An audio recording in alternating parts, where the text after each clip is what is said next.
Hello everyone! In today's video, we're going to be talking about this binder right here. It is my menu planner binder.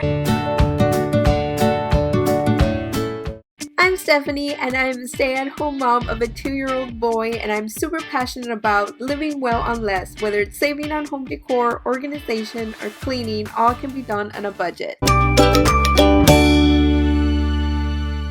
When you plan your meals in advance, you save time and money by eliminating the need to run to the grocery store several times per week just to pick up last-minute ingredients. Let me share with you my 3 key steps for effective meal planning and how to put together your own meal planning binder.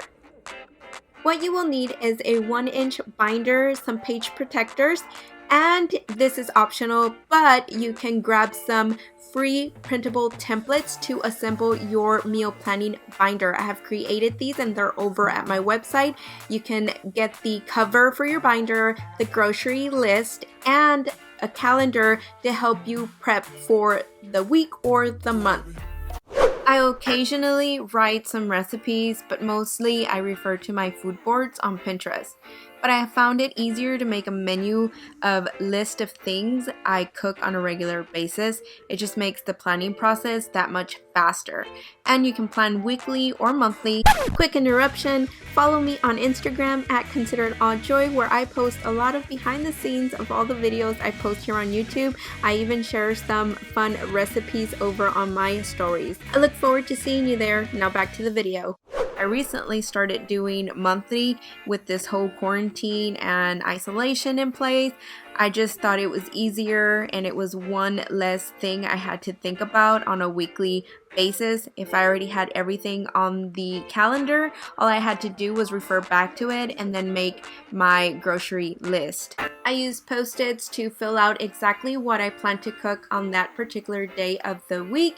And this just helps to have something to fall back into. Everything is subject to change, but at least I have ideas already set in place. Super important is to have a grocery list. When you shop for ingredients with a list of exactly what you need, you will save money and time at the grocery store. Once you make your meal plan and you shop for all your ingredients, now you must commit to making the meal you just planned. That way you don't have any food going to waste and you don't have to go and spend more money on buying any pre-made food at a restaurant or at the store.